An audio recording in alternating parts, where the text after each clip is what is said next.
अस्सलामुअलैकुम, मैं हूं मोहम्मद जुनैद। शाहज़ेब खानज़ादा की गैर मौजूदगी में इस प्रोग्राम की मेज़बानी मैं कर रहा हूं। सुप्रीम कोर्ट का मखसूस नशिस्तों के केस में तफसीली अक्सरियती फैसला जारी होने के बाद इस पर अमल दरामद के हवाले से खदशात बढ़ रहे हैं। मुल्क में आईनी, कानूनी और सियासी बहस छिड़ी हुई है और अभी तक ये वाज़ेह नहीं हो रहा कि सुप्रीम कोर्ट के फैसले पर कब और कैसे अमल किया जाएगा या अमल दरामद ही नहीं किया जाएगा। और अगर अमल दरामद नहीं किया जाता तो इसके क्या असरात होंगे, क्योंकि हुकूमत वाज़ेह कर रही है कि इलेक्शन एक्ट में की गई तरमीम की रोशनी में मखसूस नशिस्तों के फैसले पर अमल दरामद नहीं हो सकता। स्पीकर कौमी असम्बली भी वाज़ेह पोजीशन ले चुके हैं, जबकि इलेक्शन कमीशन जिसने फैसले पर अमल दरामद करना है, तहरीक इंसाफ के अरकान के नोटिफिकेशन जारी करने हैं और फिर मखसूस नशिस्तों की तकसीम करनी है, वो इलेक्शन कमीशन मुसलसल मशावरत में मसरूफ़ है, मगर अभी तक किसी नतीजे पर नहीं पहुँच सका।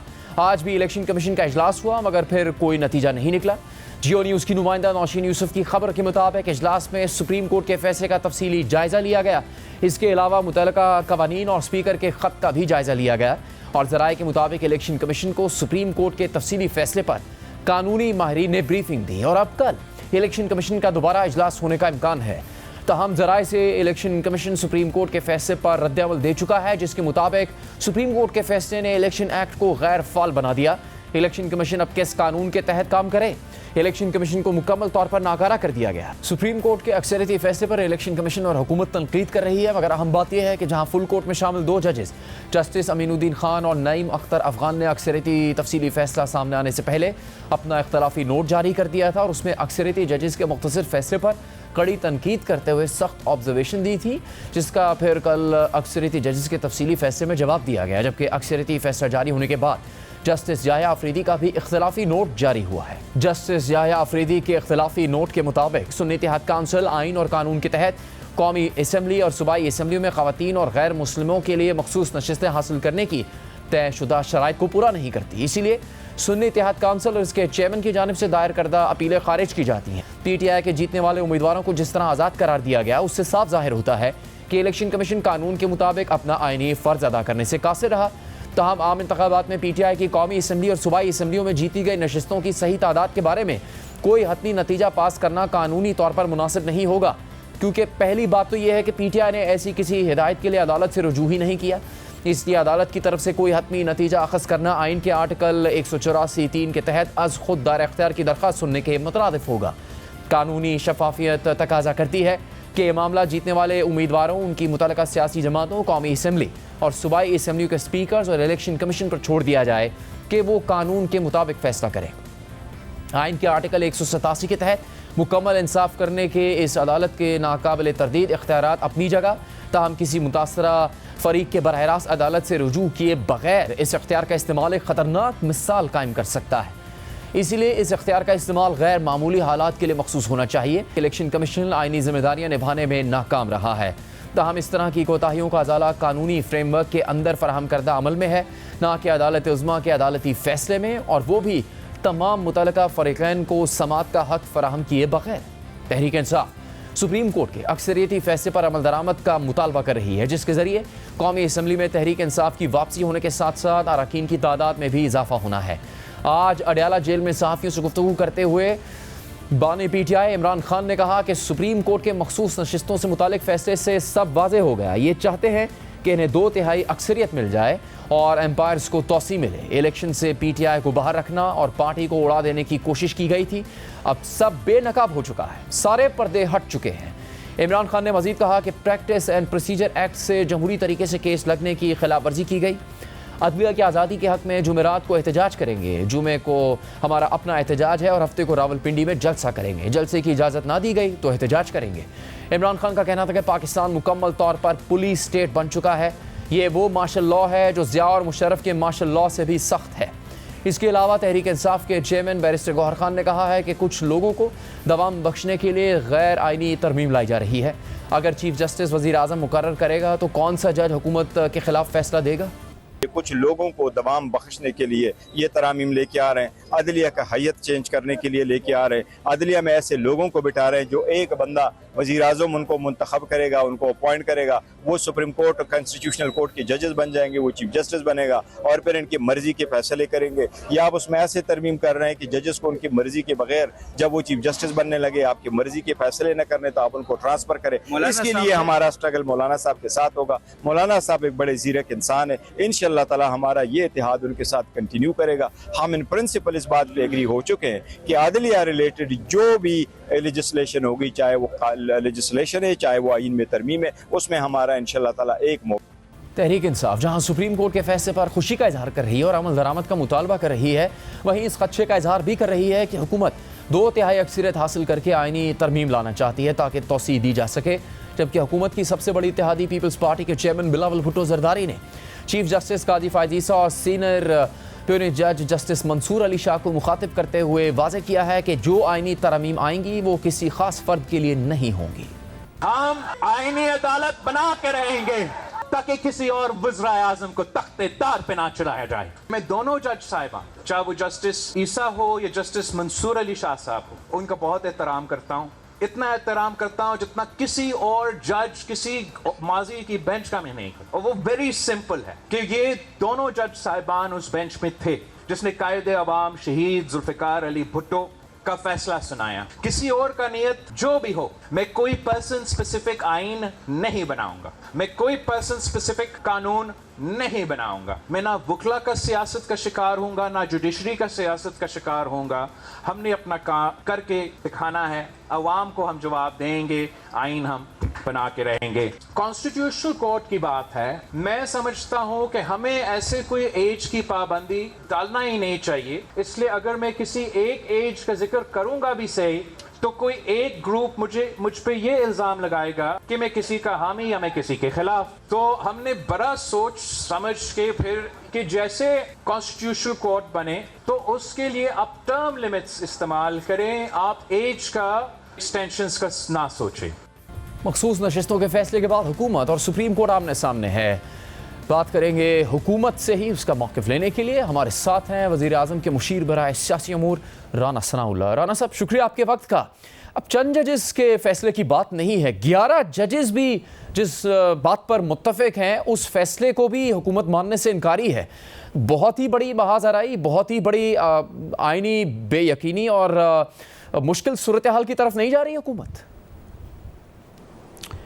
जी 8 जजेस नहीं, 11 जजेस हों, बल्कि 17 जजेस भी हों। जजेस काबिल एहतराम है, उनकी इज़्ज़त है, उनका एहतराम हम पे वाजिब है, लेकिन आइन में जो दर्ज है उसे तब्दील नहीं किया जा सकता। 17 जजेस इकट्ठे भी बैठें तो they have to decide, they have to act in accordance with the constitution and law. Supreme court ने आइन और कानून के मुताबिक अपने फ़ैसले करने हैं और उनके फ़ैसले जो है वो जब आइन और कानून के मुताबिक होंगे तो फिर ही जो है वो इम्प्लीमेंट होंगे। अगर एक चीज़ आइन में वाज़ेह तौर पे बयान है तो उससे इनहराफ करते हुए कोई भी फ़ैसला, वो किसी हाई कोर्ट का हो, किसी सुप्रीम कोर्ट का हो, किसी और का हो, वो खिलाफ आइन हो सकता है। उसे खिलाफ आइन को इम्प्लीमेंट करना चाहे तो कर सकता है, लेकिन इन accordance with law and constitution नहीं हो सकता।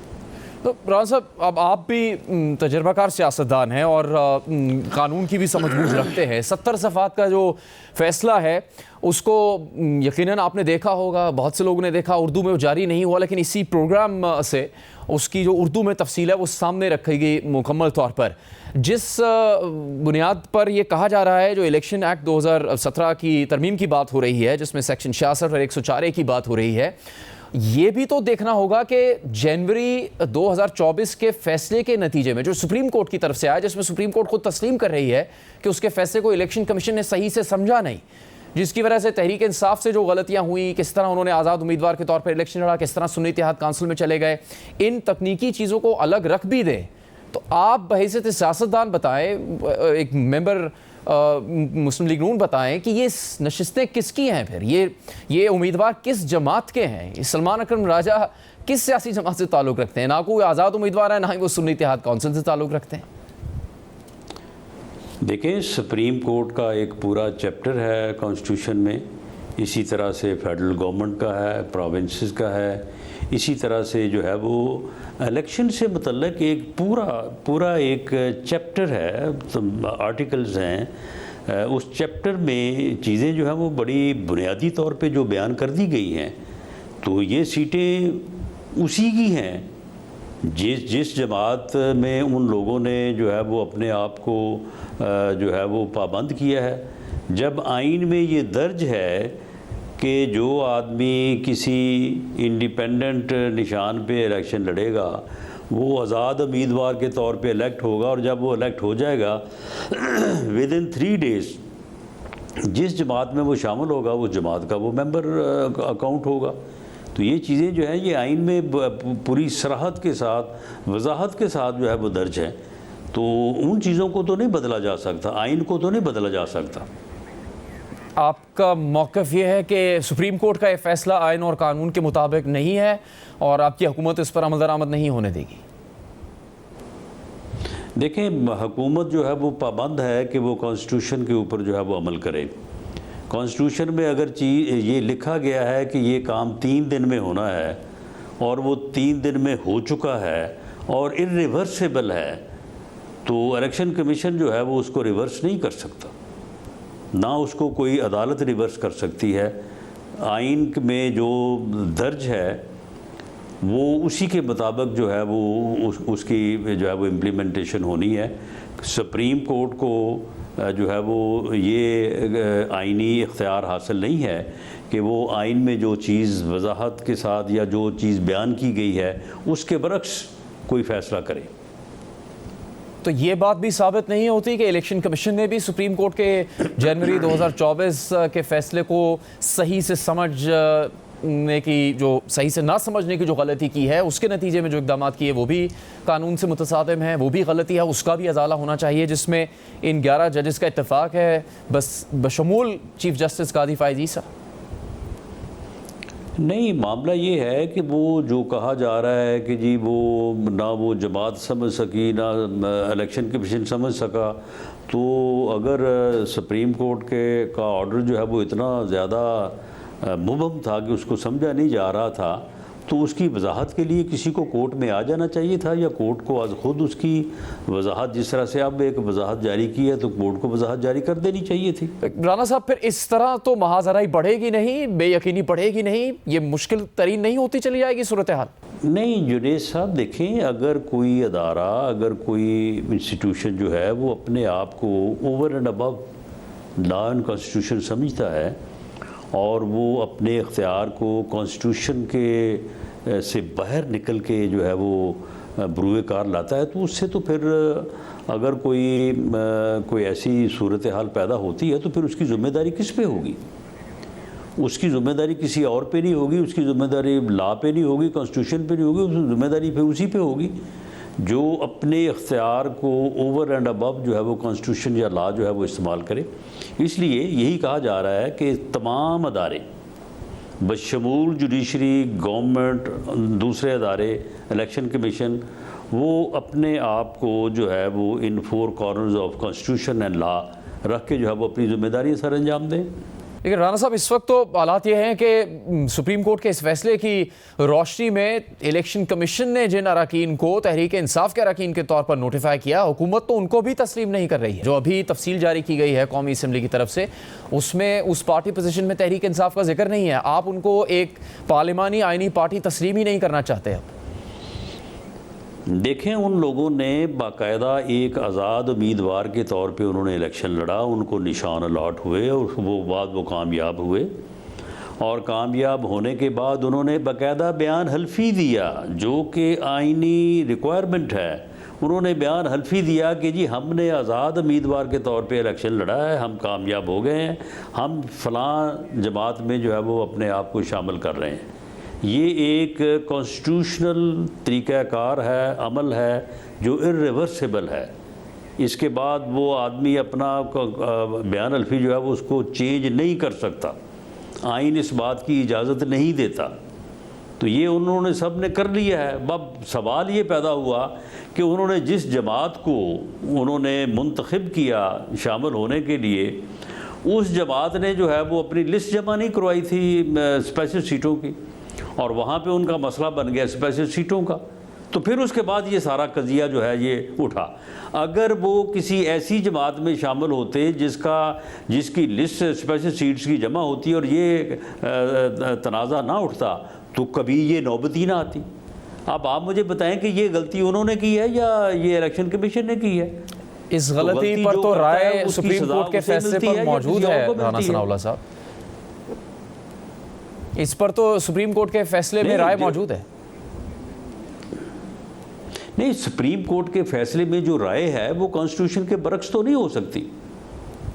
सुप्रीम कोर्ट की राय जो है वो कॉन्स्टिट्यूशन के ताबे है। लेकिन काजी फायज ईसा चीफ जस्टिस की भी जो जजमेंट थी उसके बारे में भी कहा गया कि उस फैसले का मतलब ये नहीं था कि तहरीक इंसाफ एक सियासी जमात के तौर पर हैसियत ही खो देगी उस फैसले के बाद। ये इलेक्शन कमीशन का गलत इकदाम था, उनको एक सियासी जमात तस्लीम ना करना। नहीं, देखें, इलेक्शन कमीशन ने अगर उसको तस्लीम नहीं किया तो क्या इलेक्शन कमीशन ने उनको कहा था कि बाद में वो तहरीक इंसाफ में शामिल होने की बजाय जो है वो सुन्नी इत्तेहाद में शामिल हो जाए? वो शामिल हो जाते, तहरीक इंसाफ में शामिल हो जाते। इलेक्शन कमीशन ने तो नहीं उनको रोका। वो खुद बयान अल्फी दे के सुन्नी इत्तेहाद काउंसिल में जो है वो शामिल हुए। अब इस गलती की सज़ा भी इलेक्शन कमीशन को देनी है। तो राजा साहब, अब हुकूमत ने क्या सोच रखा है फिर कि आप ठीक है, अब उनको नशिस्तें नहीं मिलेंगी। आप कहते हैं आईन और कानून से मुतसातिम है, फैसले पर अमल दरामद नहीं करेंगे, उसके नतीजे में फिर मखसूस नशिस्तें भी आपकी जमात को और दीगर जमातों को मिल जाएंगी। तो हुकूमत का मनसूबा ये है कि इसके ज़रिए से 2/3 अक्सरियत हासिल की जाएगी ताकि फिर मौलाना फजलुर रहमान की जमात के अरकान के वोट की भी ज़रूरत ना पड़े। हुकूमत और आईनी तरमीम लाई जा सके। मनसूबा ये है कि आइन के ऊपर जो है वो अमल होना चाहिए और जो है वो तमाम इंस्टीट्यूशंस को इन accordance with law and constitution जो है अपनी ज़िम्मेदारी और अपने इख्तियारात का इस्तेमाल होना चाहिए।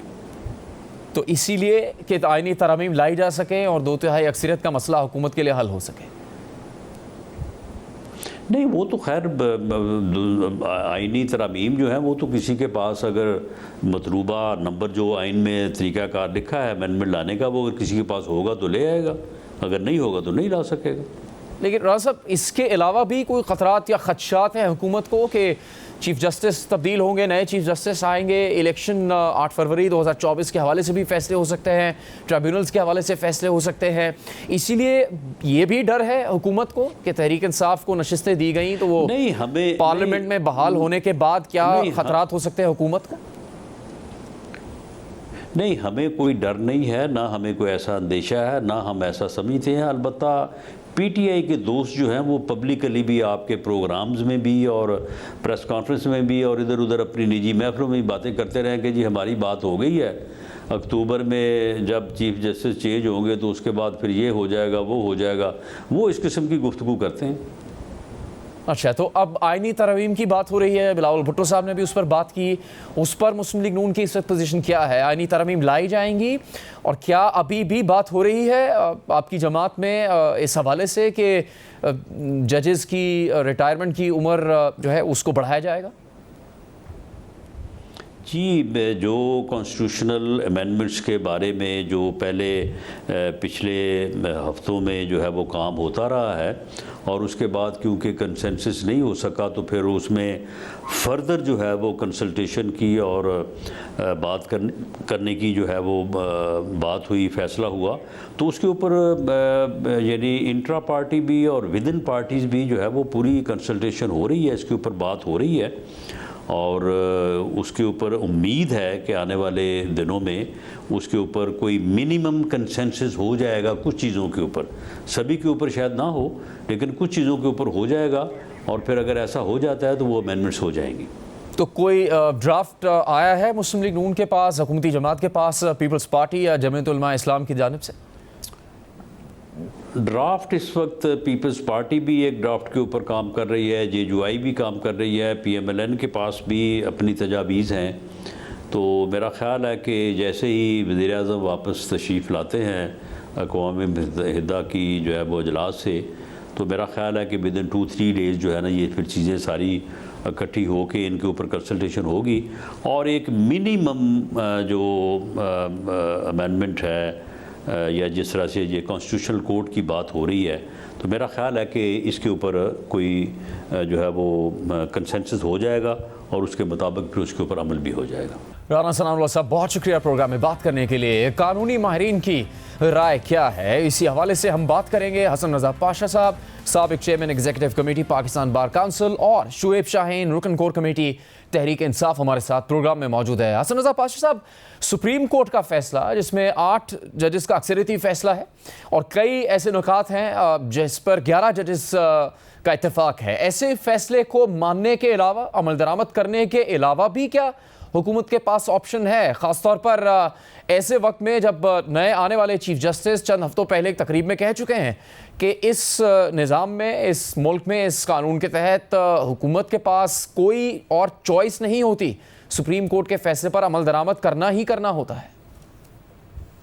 जी जुनैद साहब, ये जस्टिस मंसूर अली शाह साहब ने एक तकरीब में खिताब करते हुए बिल्कुल ये अल्फाज कहे और बड़े उन्होंने नपे-तुले अंदाज में ये बात की थी। उसमें नरम अल्फाज भी थे लेकिन सख्ती भी अपनी जगह पे मौजूद थी और उन्होंने आइन के आर्टिकल 189 और 190 को मद्देनजर रखते हुए ये बात की, जिसमें वाज़ेह तौर पर ये लिखा हुआ है कि सुप्रीम कोर्ट ऑफ पाकिस्तान की कोई जजमेंट, कोई ऑर्डर, कोई डायरेक्शन वो पाकिस्तान के हर इदारे और हर इंडिविजुअल पर बाइंडिंग है कि वो उस पर अमल करें।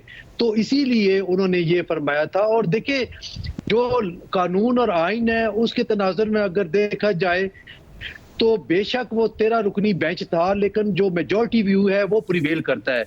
8 मेंबर्स जो जजेस साहबान है, जो बेंच था, उन्होंने एक फैसला दिया तो प्रिवेल वही करेगा, ना कि जो डाइसेंटिक व्यूज वाले 2 जज साहबान या बाकी। अगर अभी जस्टिस काजी फाइसा साहब का और जनाब मंदो खेल साहब का फैसला आना बाकी है कि वो चौथी जजमेंट होगी, चूंकि जस्टिस जाहिया अफरीदी साहब अपनी तीसरी डिसेंटिंग नोट कह ले या अपनी जजमेंट वो उन्होंने कल अनाउंस कर दी है।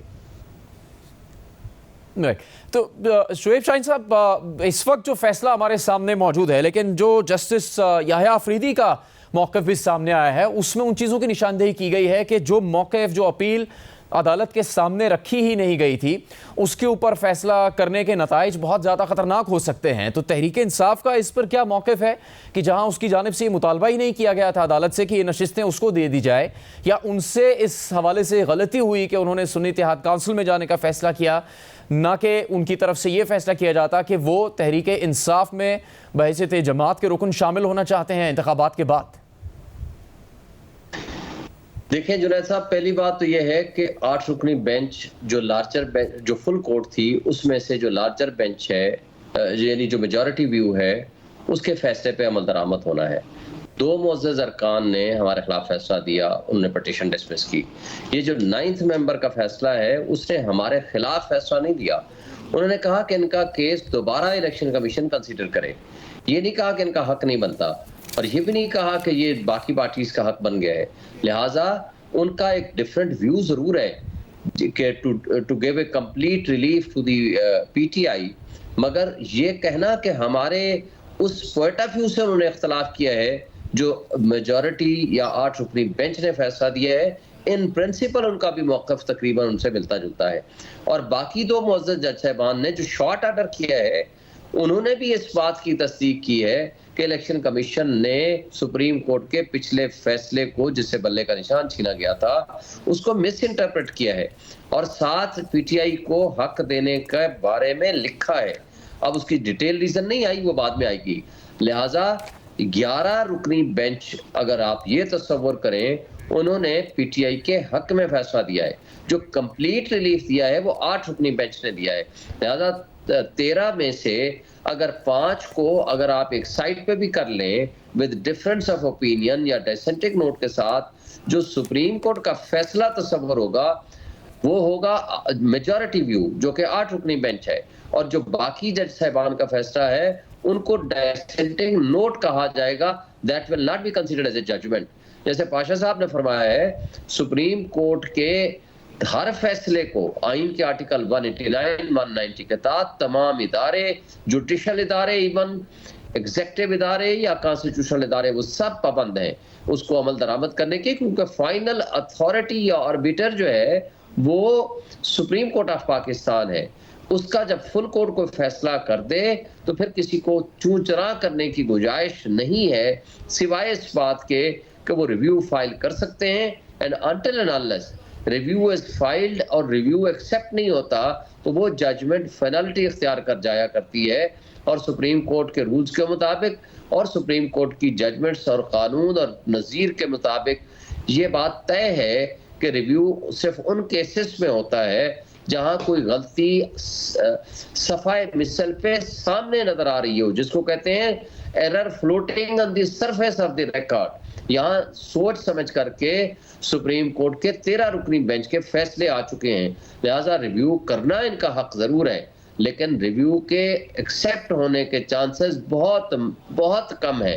तो लिहाजा मैं नहीं समझता कि किसी भी इदारे को या किसी भी शख्सियत को यह हक हासिल है कि वो सुप्रीम कोर्ट के फैसले को नलीफाई करे या उसको फ्लाउट करे या उसको डिसओबे करे या इंटेंशनली कहे कि जी मैं उनके फैसलों को ही नहीं मानता। तो मेरा ख्याल है उसके खतरनाक नताइज बरामद होंगे और उसके नतीजे में कंटेम्प्ट प्रोसीडिंग्स भी इनिशिएट हो सकती है। जब ये बात तस्लीम की जा रही है कि सुप्रीम कोर्ट के पास आर्टिकल 187 यानी मुकम्मल इंसाफ की शिक के तहत जो इख्तियारात है उसको तस्लीम किया जा रहा है, तो फिर उसी को इस्तेमाल करते हुए सुप्रीम कोर्ट ने ये फैसला दिया, तो फिर उसके ऊपर किस तरह के एतराज़ात उठाए जा सकते हैं जिस को जायज़ करार दिया जाए? चूँकि जब सुप्रीम कोर्ट ने ये तस्लीम किया कि जनवरी 2024 के फैसले को इलेक्शन कमीशन ने सही से समझा ही नहीं और उसकी वजह से तहरीक इंसाफ के साथ ऐसा सलूक किया गया या उनके बारे में जो इक़दाम किए गए जो दुरुस्त नहीं थे, चूँकि पार्टी के तौर पर वो ख़त्म नहीं हुए, अगर उनसे इंतखाबी निशान लिया भी गया, उसको दुरुस्त कौन करेगा अगर तहरीक इंसाफ ये इख्तियार इस्तेमाल नहीं कर सकती? और फिर वो ज़्यादा मोतबर होगा या हुकूमत जो बार बार हवाला दे रही है इलेक्शन एक्ट 2017 की तरमीम का, जिसमें सेक्शन 66 और सेक्शन 104A की बात की जा रही है? जुनैद साहब, इस फैसले में दो चीज़ें बहरहाल बड़ी इंपॉर्टेंट हैं जिनको मद्देनजर रखना बहुत ज़रूरी है। एक ये है कि आर्टिकल 51 की रूह के खिलाफ एक बात की गई है जिसको हुकूमती ज़राए ये कह रहे हैं कि इट अमाउंट्स टू बी री राइटिंग ऑफ द कॉन्स्टिट्यूशन, कि वहाँ पे ये जिक्र था कि आज़ाद उम्मीदवारान ने 3 दिन के अंदर अंदर ये फैसला करना है कि उन्होंने कौन सी जमात में जाना है। लेकिन जहाँ पे आप वो उन्होंने डिक्लेरेशन भी दे दिया सुन्नी इत्तेहाद काउंसिल में, लेकिन आप जो है वो उनको 15 डेज मजीद दे रहे हैं कि वो फिर एक डिक्लेरेशन और एफिडेविट दें कि जनाब हम तो पीटीआई बैक कैंडिडेट थे और हम पीटीआई में जाना चाहते हैं, और अगर वो दे देते हैं तो उनको पीटीआई का कंसिडर किया जाए। और ये एक बड़ी यूनिक किस्म की जजमेंट है जिसमें इम्प्यून्ड ऑर्डर को सेट असाइड कर दिया गया और अपील डिसमिस कर दी गई। ये बिल्कुल एक पहले इस तरह की जो सूरत हाल है वो आज तक नहीं देखी। जब इम्प्यून्ड जजमेंट सेट असाइड होती है तो फिर अपील अलाउ हो जाती है, या अगर अपील डिसमिस हो जाए तो वो जजमेंट सस्टेन करती है। बहरहाल इंटरेस्टिंग इसमें पॉइंट इन इशू है कि क्या पीटीआई जो पिटिशनर भी नहीं थी, जो इसमें फरीक भी नहीं थी, और अगरचे इस फैसले में ये जिक्र आ गया कि इनके फरीक बनने की एप्लीकेशन पहले से आई हुई थी, लेकिन मैं बड़े अदब के साथ ये कहूँगा कि उसमें वो एप्लीकेशन ज़ाती हवाले से सलमान अकरम राजा साहब ने फाइल की थी, और जो भी पॉलिटिकल पार्टी कोई पिटीशन फाइल करती है या फरीक बनने की एप्लीकेशन देती है तो उसमें वो थ्रू चेयरमैन आता है या थ्रू सेक्रेटरी जनरल आता है। तो इस तरह की कोई बात उस सीएमए में नहीं थी कि ये कंसिडर किया जाए कि इसको हम कंसिडर करते हैं पीटीआई की जानब से ये सीएमए। दूसरी बात जो है, देखें अभी मामला जो है इस मामले की जो कुंजी है उसकी वो कुंजी है सुप्रीम कोर्ट ऑफ पाकिस्तान के पास। और मैं समझता हूँ जाती तौर पे कि ये वक्त है कि वो जो रिव्यू पिटिशंस मुख्तलिफ पॉलिटिकल पार्टीज ने या इलेक्शन कमीशन ऑफ पाकिस्तान ने फाइल की हुई हैं उनकी समाअत के लिए लगा दें। फर्दर फर्दर जो है वो बचने के लिए जो मुल्क में जो सूरत हाल अगर नहीं मानते तो ये भी गलत बात है। अगर उधर पार्लिमान की कानून साजी का हक को आप तस्लीम नहीं करते, ये भी एक गलत बात होगी। तो इसलिए बेहतर ये होगा कि supreme court of Pakistan review को फिक्स करे और उस पे 13 मेंबर्स बेंच फिर बैठे और वो सारी बातों को जो कि पॉइंट्स रिव्यू में उठाए गए हैं उनको एड्रेस करे और एक एग्जॉस्टिव किस्म की जजमेंट आ जाए। यहाँ पे प्रॉब्लम ये बन गई है कि आप देखें कि 2 मेंबर्स बेंच ने एक सख्त किस्म का डिसेंटिंग नोट दिया और उससे सख्त जो है वो रिबाउंड पे जो है वो 8 मेंबर्स बेंच ने अपनी इस जजमेंट में दे दिया, जिसमें हम ये समझ रहे हैं कि ये एक दूसरे पे जो जाती तरह के कमेंट्स या ऑब्जर्वेशन दी गई हैं वो ना होती तो वो ज्यादा बेहतर था। चूंकि अगर और आप देखें कि ये जजमेंट आने के बाद और वो डिसेंटिंग नोट आने के बाद थोड़ी सी सुप्रीम कोर्ट में और कन्फ्रंट्रेशन ज्यादा और ग्रुपिंग उभर के आ गई है, नजर आ रही है। आपने एक आगे के रस्ते की भी बात की है। शोएब शाहीन साहब, राना सनाउल्लाह अभी प्रोग्राम में कह गए कि सिर्फ वो फैसला माना जाएगा जो आइन और कानून के मुताबिक होगा, तो वो कहते हैं कि सुप्रीम कोर्ट का फैसला आइन और कानून के मुताबिक नहीं है और साथ ये भी हवाला देते हैं कि जो सेक्शन 66 और सेक्शन 104A में लिखा गया है उसका क्या करें। फिर वो उम्मीदवार जो कि वाबस्तगी का सर्टिफिकेट दे चुके, सुन्नी इत्तेहाद काउंसिल में जाने का कह चुके, उसको क्या करें? वो तो उस एक्ट की तरमीम शुदा हालत के नतीजे में वापस नहीं हो सकता है। देखें, राना सनाउल्लाह साहब तो बदनीयती पे मबनी कह रहे हैं ना। ये कहना कि जी जो आइन और कानून के मुताबिक फैसला होगा हम उसको मानेंगे। आइन और कानून के मुताबिक पिछले साल फैसला दिया जस्टिस बदियाल साहब की सरबराही में, बेंच ने कहा कि 90 डेज में इलेक्शन कराएं। इसमें कौन सी गैर आइनी बात थी, कौन सी गैर कानूनी बात थी? क्यों नहीं कराया इन्होंने? इनको जो सूट करेगा वो कहेंगे कि ये आइनी है और जो सूट नहीं करेगा ये कहेंगे कि गैर आइनी है। इसका फैसले का हक किसको है कि ये डिटरमिन करें कि ये फैसला आइनी है और ये फैसला गैर आइनी है? इसलिए आइन ने इसका जवाब दे दिया आर्टिकल 189 और 190 में कि जो सुप्रीम कोर्ट कोई भी क्वेश्चन ऑफ लॉ डिसाइड करेगा that will be binding upon the parties all the concern. जो कंसर्न उसमें पार्टीज हैं या नहीं हैं, तमाम इदारे, शख्सियात, जुडिशल इदारे पाबंद होंगे and they will also act in aid of the Supreme Court of Pakistan। अब जो एक दो बातें पाशा साहब ने फरमाई हैं उसका मैं जवाब दे दूं। देखिए, PTI through it's chairman party बनने की दरखास्त दी और उन्होंने हमें सुना और उसका जवाब दिया पैराग्राफ 117 में। उन्होंने कहा जी हमारे पास 2 ऑप्शंस थे, या पहले हम इम्प्लीटमेंट की दरखास्त एक्सेप्ट करते, फॉर्मल पार्टी बनाते और फिर हम इस पे फैसला देते। दूसरा, जब कोई important question of law of public importance होता है तो हम एक नॉर्मल सिविल प्रोसीजर के मुताबिक फैसले नहीं करते, हम इनको सुन के हम फैसला कर सकते हैं। फिर जब उन्होंने ये कहा कि मिस इंटरप्रेट करते हुए इनको जब आपने आज़ाद डिक्लेयर किया वही गलत था, जब बुनियाद गलत हो जाया करती है तो उसके ऊपर सुपरस्ट्रक्चर कभी बाकी नहीं रहता। वो इसी तरह है जैसे आपने कासिम सूरी की रूलिंग को जब खत्म किया तो जो डिसोल्यूशन ऑफ द असेंबली थी वो ऑटोमेटिकली खत्म कर दी, आपने रेस्टोर कर दिया to the original position.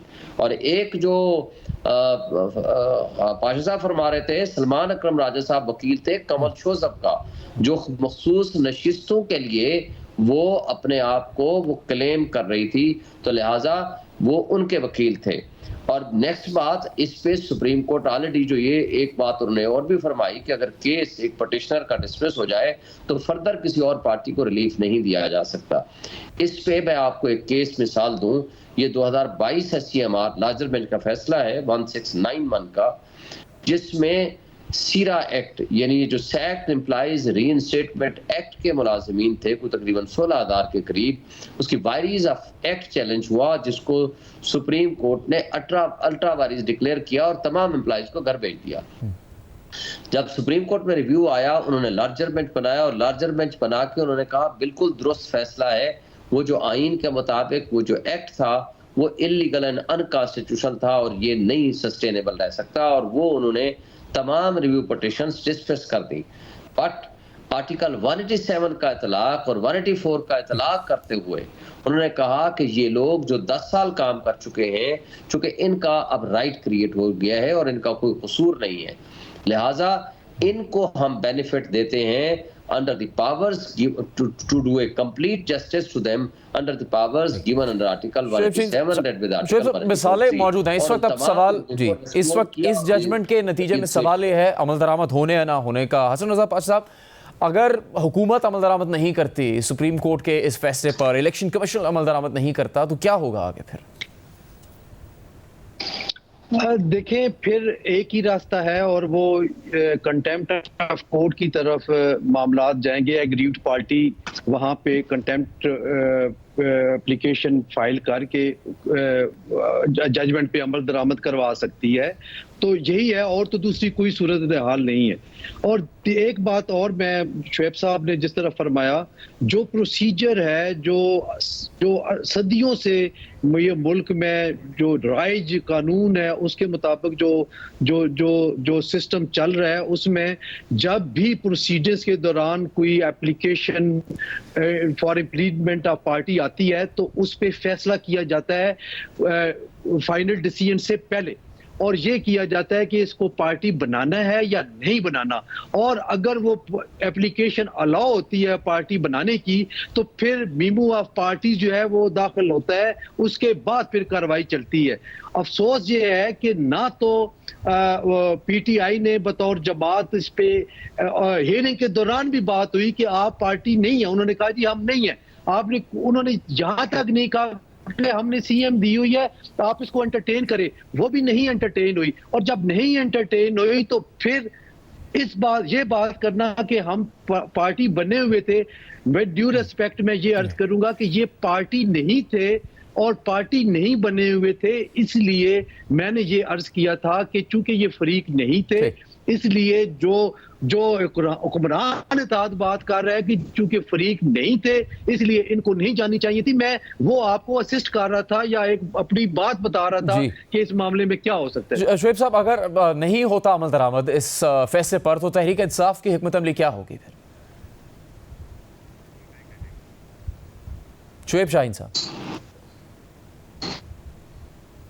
Ji sir, अगर देखें अमल दरामद नहीं होगा, दो ऑप्शन है। एक ये है कि सुप्रीम कोर्ट के इन जज साहिबान को सो मोटो पावर्स हैं under the provisions given under article 204 of the constitution and contempt of court ordinance 2003, ये सो मोटो पावर्स एक्सरसाइज कर सकते हैं। दूसरा तरीका ये है कि पीटीआई कंटेम्प्ट पिटीशन फाइल करेगी और इंशाल्लाह उम्मीद है कि इन फैसले पे अमल दरामद होगा। और अगर ये उसके बावजूद भी नहीं करते तो सुप्रीम कोर्ट आज खुद स्पीकर को भी डायरेक्शन दे सकती है कि इनको नोटिफाइड तस्वर करते हुए ऑफ पीटीआई इनका आप नोटिफिकेशन जारी करें। वो दोनों इदारे पीसीपी हो या स्पीकर हो, वो उनके फैसलों पे अमल दरामद करने के पाबंद हैं। शुएब शाहीन साहब, हसन रज़ा पाशा साहब, बहुत शुक्रिया प्रोग्राम में बात करने के लिए। प्रोग्राम जारी रहेगा एक ब्रेक के बाद। प्रोग्राम में एक बार फिर खुशामदीद। गाजा में जारी इसराइली जारियत को 1 साल होने वाला है। इसराइली जारियत कम होने की बजाय बढ़ती जा रही है, बल्कि खित्ते की दीगर ममालिक तक फैल गई है। गाजा और फिर मकबूजा मगरबी किनारे के बाद अब इसराइल ने जंगी जारियत का दायरा लबनान तक बढ़ा दिया है और कल से इसराइल ने लबनान में बड़े पैमाने पर फ़िज़ाई हमलों का आगाज़ कर दिया है। कल इसराइली तैयारों ने लबनान के कई मकामात को निशाना बनाया, जिनमें अब तक 550 से ज़्यादा अफराद मारे जा चुके हैं और 1800 से ज़्यादा ज़ख्मी हैं। इन इसराइली हमलों को 2006 की जंग के बाद लबनान पर सबसे बदतरीन इसराइली हमले करार दिया जा रहा है। इसराइल और हिजबुल्लाह के दरमियान जारी इस कशीदगी से खित्ते में मजीद खौफ का माहौल पैदा हो गया है। इसराइली हमलों से बचने के लिए हज़ारों लबनानी शहरी अपना घर छोड़कर नकल मकानी पर मजबूर हो गए हैं। कल लबनान के मुख्तलिफ शहरों और कस्बों पर इसराइल ने शदीद बमबारी की। BBC के मुताबिक इसराइली फ़ौज ने कहा है कि उसने पीर को लबनान भर में तकरीबन 1600 मकामात को निशाना बनाया है। इन हमलों का मरकज़ जनूबी लबनान था, तहम मुल्क के मशरकी और शुमाल मशरकी हिस्से भी इन हमलों की जद में आए। जबकि लबनान की वजारत सेहत का कहना है कि अब तक 558 अफराद जाँ बहक हुए हैं, जिनमें 50 बच्चे भी शामिल हैं। जाँ बहक होने वालों में तिब्बी अमला भी शामिल है। जबकि आज शाम में एक खबर सामने आई कि लबनान के दारुल बैरूत में इसराइल ने एक फ़िज़ाई हमला किया। लबनान की वजारत सेहत के मुताबिक बैरूत के मज़ाफ़ाती इलाके में इसराइल के फ़िज़ाई हमले में अब तक 6 अफराद मारे गए हैं, जबकि 15 से ज़्यादा ज़ख्मी हैं। इसराइली हमलों के जवाब में लबनानी मिलिशिया हिजबुल्लाह ने भी इसराइल की जानिब 100 से ज़्यादा मिसाइल्स फायर किए। गुज़श्ता साल अक्टूबर में गाज़ा में इसराइली जारियत के बाद से हिजबुल्लाह और इसराइल में कशीदगी रही है और दोनों एक दूसरे पर हमले करते रहे हैं। मगर गुज़श्ता रोज़ होने वाले हमले 2 दहाइयों के बाद लबनान में होने वाले सबसे बड़े इसराइली हमले हैं। CNN के मुताबिक लबनान ने गुज़श्ता 2 दहाइयों का सबसे ख़तरनाक दिन देखा। सिर्फ पीर के दिन इन हमलों में तकरीबन 500 अफराद जाँ बहक हो चुके, जिनमें बच्चे भी शामिल हैं। ये तादाद इसराइल और हिजबुल्लाह के दरमियान 2006 में होने वाली 34 रोज़ा जंग के दौरान मरने वाले कुल लबनानियों की तादाद का निस्फ है। लबनान में कल होने वाले इसराइली हमले अचानक से नहीं हुए, बल्कि गुज़श्ता कई दिनों से इसराइल और हिजबुल्लाह के दरमियान जारी कशीदगी में इजाफा देखा जा रहा था और इसराइल से लबनान में बड़े पैमाने के हमलों की पेशगोई आ रही थी। इस सिलसिले में इसराइल के वज़ीर दिफा का एक बयान भी सामने आया था।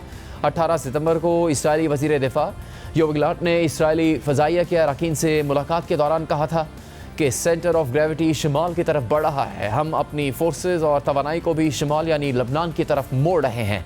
उसके बाद लबनान के शहरियों को फ़ोन पर इसराइली पैगामात मौसूल हुए थे, जिनमें उन्हें हिजबुल्लाह के ठिकानों से दूर रहने की वार्निंग दी गई। और फिर कल इसराइली वज़ीर आज़म नेतन्याहू ने भी अपने एक वीडियो पैगाम में लबनान के शहरियों को हिजबुल्लाह के ठिकानों से दूर रहने की वार्निंग दी थी। Starting this morning, the IDF has warned you to get out of harm's way. I urge you, take this warning seriously. Don't let Hezbollah endanger Lebanon. Please, get out of harm's way now. Once our operation is finished, you can come back safely to your homes. लबनान में Israeli हमलों के बाद ये बात सामने आ रही है कि इसराइल जंग के जरिए हिजबुल्लाह पर मुज़ाकरात के लिए दबाव डालना चाहता है। अल जज़ीरा के मुताबिक इसराइली वज़ीर आज़म नेतन्याहू का कहना है कि वो इन हमलों के जरिए शुमाली इसराइल में इसराइलियों को उनके घरों में वापस लाना चाहते हैं और इस सिलसिले में फ़ौजी दबाव हिजबुल्लाह के रहनुमा हसन नसरुल्लाह को दोबारा मुज़ाकरात की मेज़ पर ला सकता है। अल जज़ीरा के मुताबिक इसराइल गज़ा और लबनान में एक मजबूत पोजीशन में बात करके डील करना चाहता है और इसलिए वो हिजबुल्लाह और हमास के दरमियान ताल्लुकात को ख़त्म करना चाहता है। लेकिन हिजबुल्लाह ने अपनी तारीख़ का सबसे बड़ा नुकसान उठाने के बावजूद ये साबित किया कि वो इसराइल के अंदर तक हमले करने की सलाहियत रखती है और इसी वजह से इसराइली काबीना मुल्क भर में खुसूसी सूरत हाल की मंजूरी देने पर मजबूर हो गई, जिसमें कर्फ्यू और जबरी इनखला शामिल है। इसराइल लबनान में जहरीत के जरिए हिजबुल्लाह को हथियार डालने और कशीदगी ख़त्म करने की तरफ ले जाने की कोशिश कर रहा है, मगर अमरीकी मीडिया इसराइल की इन कोशिशों को ख़तरनाक करार दे रहा है। CNN के तजिए के मुताबिक अमन के लिए होने वाली जंगें शाज़ो नादिर ही कामयाब होती हैं। आमतौर पर किसी मुमकिन ख़तरे को बेअसर करने के लिए पहले से ही हमला करना एक इंतखाब होता है। इसराइल और हिजबुल्लाह गुज़श्ता 1 साल से एक दूसरे पर हमले करते आ रहे हैं, मगर गुज़श्ता 1 हफ़्ते के दौरान इसराइल ने ईरानी हिमायत याफ्ता मिलिशिया के ख़िलाफ़ अपने हमलों को बड़े पैमाने पर बढ़ाने का फ़ैसला किया है, जिनसे मुतालिक कई मीडिया रिपोर्ट्स में दावा किया गया कि इसराइल ख़त्ते में कशीदगी और तनाव को कम करने के लिए मज़ीद हमले कर रहा है ताकि वो हिजबुल्लाह को मसले के सिफारती हल की तरफ धकेल सके। CNN के तजिए के मुताबिक एक इंतहाई ख़तरनाक और मुमकिन तौर पर नाक़िस हिकमत अमली है, जो शायद इसराइल ने अपने मायूस इत्तेहादी अमरीका को ये यकीन दिलाने के लिए डिज़ाइन की है कि इस मसले का सिफारती हल अब भी इसराइल का हदफ है, जिसके लिए वाशिंगटन ने कोशिश की है। मगर हालिया दिनों में इसराइल ने हिजबुल्लाह को जितना ज़्यादा नुकसान पहुँचाया, उसकी कामयाबी भी उतनी कम मुद्दत के लिए रही है। जनूबी लबनान में एक मुनक़सिम और थकी हुई इसराइली फ़ौज और एक तजर्बाकार और सख्त गुस्से में मुब्तला हिजबुल्लाह के दरमियान ज़मीनी जंग इसराइल के लिए मुमकिन तबाही का बाइस बनेगी। मगर इसराइल के इस मुमकिन ज़मीनी ऑपरेशन के हवाले से ख़ुद साबिक़ इसराइली फ़ौजी इसराइल को ख़बरदार कर रहे हैं कि ज़मीनी ऑपरेशन उनके लिए ख़तरनाक साबित हो सकता है। अल जज़ीरा के मुताबिक इसराइली फ़ौज के साबिक़ तर्जुमान ब्रिगेडियर जनरल रोनन मेनलिस ने एक इसराइली अखबार को बताया है कि अगर इसराइल लबनान में अपने ज़मीनी ट्रूप्स भेजेगा तो इससे हिजबुल्लाह के सरबराह हसन नसरुल्लाह का सबसे बड़ा ख्वाब पूरा हो जाएगा। उनका मज़ीद कहना था कि इसराइल हसन नसरुल्लाह को शदीद दबाव के ज़रिए सफ़ेद झंडा लहराने के लिए मजबूर करने की कोशिश कर रहा है, जो शायद उनकी खुसूसियत नहीं है। इसराइल और हिजबुल्लाह में गुज़श्ता साल अक्टूबर से कशीदगी रही है, मगर 16 सितंबर को हिजबुल्लाह के ज़ेर इस्तेमाल पेजर धमाके से फट गए और अगले ही दिन वॉकी टॉकी धमाके हुए। इन धमाकों में 37 अफराद मारे गए और 3000 के करीब ज़ख्मी हुए। लबनान ने इन हमलों की जिम्मेदारी इसराइल पर डाली और अब इसराइल ने लबनान में बराह रास्त फ़ज़ाई जारियत शुरू कर दी है। लबनान में जारी हालिया इसराइली जारियत पर दुनिया भर से रद्द-ए-अमल सामने आ रहा है। आज अक़वाम मुत्तहिदा की जनरल असम्बली से खिताब करते हुए अक़वाम मुत्तहिदा के सेक्रेटरी जनरल एंटोनियो गुतेरेस ने कहा है कि हमें लबनान में बढ़ती हुई कशीदगी से खौफज़दा होना चाहिए। लबनान तबाही के दहाने पर है। दुनिया लबनान के एक और गज़ा बनने की मुतहम्मिल नहीं हो सकती। जबकि जनरल असम्बली के इजलास में अपने खिताब के दौरान अमरीकी सदर जो बाइडन ने इस हवाले से बात करते हुए कहा कि लबनान और इसराइल के दरमियान कशीदगी बढ़ रही है, लेकिन सिफारती हल अभी मुमकिन है।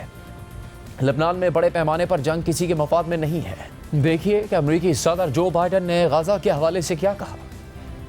Civilians in Gaza are also going through hell. Thousands and thousands of kills, including aid workers. A full-scale war is not in anyone's interest. Even if the situation has escalated a diplomatic solution is still possible. As we look ahead, we must also address the rise of violence against innocent Palestinians on the West Bank and set the conditions for a better future, including a two-state solution. Programme का यहाँ पर इख्तिताम होता है, इजाज़त दीजिए।